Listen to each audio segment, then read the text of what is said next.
Dealings with the Dead, number 48.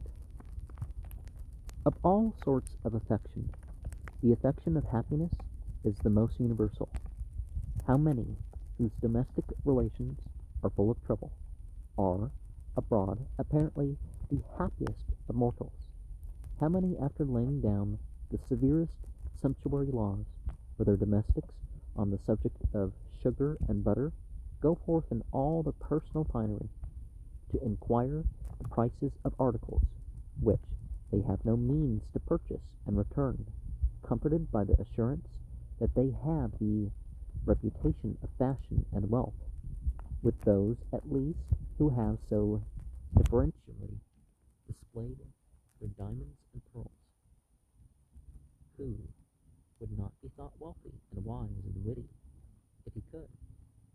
Happiness is every man's cynosure when he embarks upon the ocean of life. No man would willingly be thought so very unskilful as that ill-starred Palinurus, who made the shores of Norway on the voyage to the coast of Africa, whether wealth or fame or fashion or pleasure be the principal object of pursuit. No one is willing to be accounted a disappointed man after the application of his best energies for years. The man of wealth, the man of ambition, for example, are desirous of being accounted happy. It would certainly be exceedingly annoying to both to be convinced that they were believed by mankind to be otherwise.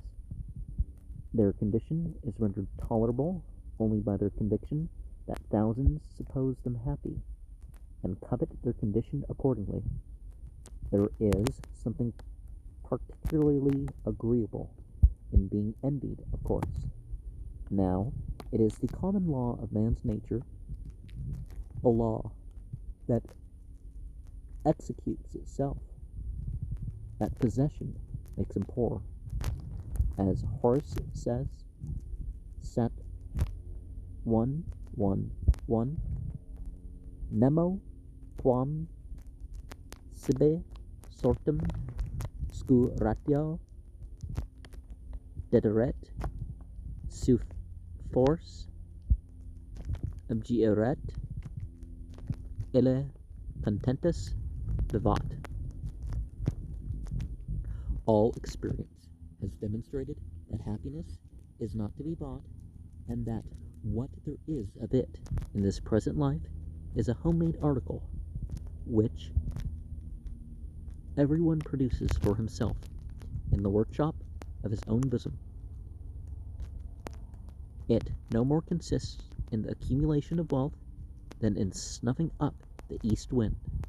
The poor believe the rich to be happy, they become rich, and find they were mistaken. But they keep the secret, and affect to be happy nevertheless. Seneca looked upon the devotion of time and talent to the acquirement of money, beyond the measure of a man's reasonable wants, with profound contempt. He called such as gave themselves up to the unvarying pursuit of wealth short-lived, meaning that the hours and years so employed were carved out of the estate of a man's life, and utterly thrown away. There is a fine passage in chapter 17 of Seneca's book, De Brevitate Vita,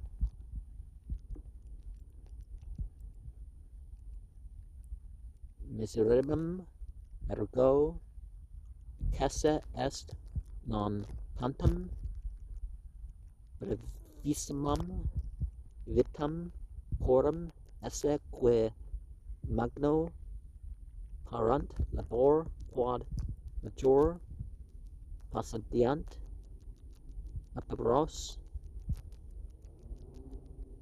esse quintur qua volunt anxia tenent qua executa sunt nolla interim non quam atles redditure temporis est ratio. It is clear, therefore, that the life must be very miserable and very brief, of those who get their gains with great labor and hold on to their gettings with greater, who obtain the object of their wishes with much difficulty and are everlastingly anxious for the safekeeping of their treasures. They seem to have no true estimate of those hours thus wasted which never can return. In one of his admirable letters to Achilles the 80th on the subject of poverty, he says, "Se vis quia quam nihil in illa manasit compara interesse pauperum et divitum vultus sapius pauper et fidelius redet nulla solicitudo in alto est, et amsa qua incidit pura valut nubes levis transit horum quae felices vacantur hilaritas ficta est au gravis et superata tristitia eo quidem graviorque imperdum non licet palam esse miseras, sed inter arum naas por ipsum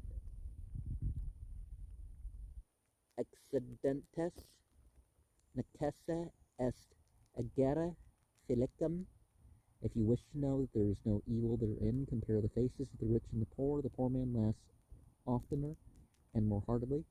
There is no wearying solicitude pressing upon his inmost soul, and when care comes, it passes away like a thin cloud. But the hilarity of these rich men, who are called happy, is affected, are a deep-seated and rankling anxiety, the more oppressive because it never would answer for them to appear as miserable as they are, being constrained to appear happy in the midst of harassing cares gnawing at their vitals. If Seneca had been on 'change daily during the last half-year and watched the countenances of our wealthy moneylenders, he could not have portrayed the picture with a more masterly pencil. The rate of usury has, of course, a relation to the hazard encountered, and that hazard is ever uppermost in the mind of the usurer, and it is extremely doubtful if the hope, however sanguine, of realizing 2% a month is always sufficient to quiet those fears which will occasionally arise of losing the principal and interest together. Well, like a person really deserves both, right? I never buried an old usurer without a conviction, as I looked upon his hard, corrugated features, that if he could carry nothing else with him, he certainly carried upon his checkered brow the very phylactery of his calling. We may talk about money as an article of commerce till we are tired. We may weary the legislature by our importunity into a repeal of the existing laws against usury. We may cudgel our brains to stretch the mantle of the law over our operations and make it appear a regular business transaction. It is a case in which no refinement of the culinary art will ever be able to distinguish or neutralize the odor of the opossum. There ever was, there is, there ever will be, I am afraid, a certain touch of moral nastiness about it, which no casuistical chemistry will ever be able to entirely remove. Doubtless, there are men who take something more during a period of scarcity than legal interest. Well, that's why morality is, better, right? Because excessive, who decides what's excessive, right? And who are very worthy men withal. There are others who are descendants in the right line from the horseleech of biblical history who take all they can get. Now, there is but one category. They are all usurers, and those who are respectable impart their respectability to such as have little or none, and give a confidence to those who would be treated with contempt for their merciless gripings, were they not banded together with men of character in the same occupation as usurers. Those who take 7 or 8% per annum, and those who take 1% a day, and such things have been, are not easily distinguished. But the question, who come within this category as usurers, is a thing more readily comprehended. All are such who exceed the law. Usurer originally was not a term of reproach, for interest and usury meant one and the same thing. The earlier statutes against usury in England were directly chiefly against the Jews whose lineal descendants are still in our midst. Usury was forbidden by Act of Parliament in 1341.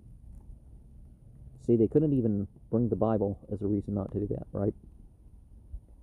The rate then taken by the Jews was enormous. In 1545, 37, Henry VIII, the rate was established was 10%. This statute was confirmed by 13 L's 1570, Elizabeth, right? Reduced to 8%. 21, James I, the first, 1623, when the word interest was first employed instead of usury, again reduced by Cromwell, 1650 to 6%, confirmed by Charles II, 1660, reduced to 5%, 5 N.O. 1714. There are not two words about it. Extortion and usury harden the heart, soil the redemption, and diminish the quantum of happiness by lowering the standard of self-respect. That unconscionable griper, whose god is mammon, and who fattens upon misery, as surely as the vulture upon carrion, stalking up and down like a commercial buzzard, tearing away the substance of his miserable victim by piecemeal, 2% a month, can he be happy? However much like a human being he may have looked in his youth, the workings of his mercenary soul have told too truly upon his iron features, until that visage would form an appropriate figurehead for the portal of Change Alley or the Inquisition. Is your name Shylock? Shylock is my name. To how many in this age of anxious inquirers may we hold up this picture and propound this interrogatory? God is just.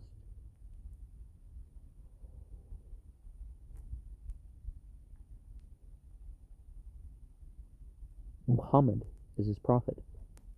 Instead of exclaiming that God's ways are past finding out, let us go doggedly to work, and study them a little. Some of them, I humbly confess, appear sufficiently intelligible, with common sense, for an expositor. Does not the all-wise contriver say, in language not to be mistaken, to such as worship at the shrines of avarice and sensuality, you have chosen idols, and your punishment shall consist in part in the ridicule and contempt which the worship of these idols brings upon your old age. You, the victim of intemperance, shall continue, with your bloated lips, to worship, not a stone image, but a stone jug, and grasping your idol with your trembling fingers, literally stagger in the grave. And you, the last not least of all vermicular things, whose whole time and intellectual powers are devoted to no higher object than making money, shall still crawl along, heaping up treasure, day after day, to die at last, not knowing who shall come after you, a wise man or a fool, constant at church and change. His gangs were sure, his givings rare, save farthings to the poor. The devil was picked, such saintship to behold, and longed to tempt him like good Job of old. But Satan now is wiser than of yore, and tempts by making rich, not making poor.